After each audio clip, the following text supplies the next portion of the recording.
నమస్తే అందరికీ. ఈరోజు బ్లాగ్లో మీ అందరికీ నేను ఒక టెంపుల్ చూపిద్దాం అనుకుంటున్నాను. ఇది భద్రకాళి దేవి టెంపుల్. సో ఇది ఎగ్జాక్ట్గా మనకి వరంగల్లో ఉంది. సో ఈ టెంపుల్ చాలా పవర్ఫుల్. ఇక్కడ మీరు చూడొచ్చు, గోమాత సేవ కోసం వేరే ఒక ఆశ్రమం లాంటి చిన్నది పెట్టారు. ఇక్కడ కృష్ణుని పూజిస్తారు ఇక్కడ అందరూ వచ్చి. అలాగే ఈ గుడి పక్కన ఎంతో చక్కగా ఆనందంగా కనిపించే ఒక నది కొలను ఉంది. సో మీరు ఈ ప్లేస్ చూడొచ్చు, చాలా నేచర్గా ఎంత బాగుంటుందో. సో ఇది ప్రవేశ మార్గం. ఇది ముందుగా మీరు అందరూ దర్శనానికి వెళ్ళాలనుకుంటే ఈ దారిలో వెళ్ళచ్చు. అండ్ అలాగే మీరు అక్కడ చూడొచ్చు, పోయేవారు కూడా పెట్టారు ఇండి కోసం. అండ్ ఇక్కడ ఒక వినాయకుడు కొలువై ఉన్నారు. ఇక్కడ ఎంతోమంది భక్తులు వస్తూ ఉంటున్నారు. ఇది చూస్తే ఇక్కడ మనకు కనిపిస్తుంది ఉంది.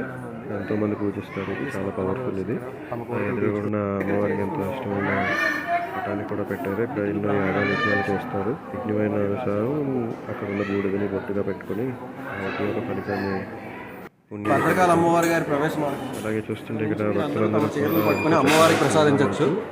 అమ్మవారికి ఏమన్నా చీరలు కానీ చూస్తే భక్తులందరూ ఎంతో రద్దీగా కనిపిస్తుంది వాతావరణం. ఇది నాగదేవత.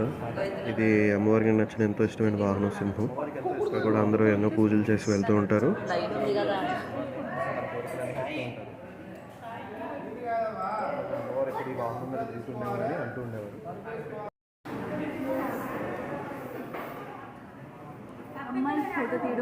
ఇది జాతరలోని అమ్మవారికి ఊరేగింపులకి అలాగే అభిషేకాలకి వీళ్ళకి వాడే ఒక వస్తువులు ఇవన్నీ.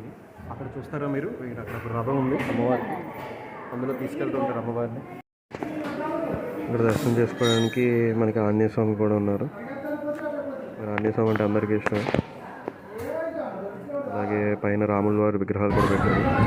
శ్రీరామనవమి పూజిస్తారు. ఇక్కడ చూడొచ్చు మీరు అమ్మవారు ఇక్కడ స్వయంగా వెలిచారు ఇక్కడ అమ్మవారు. అందుకే ఎంతమంది జనం, ఎంతమంది కోలాహలంతో ఉంటారు.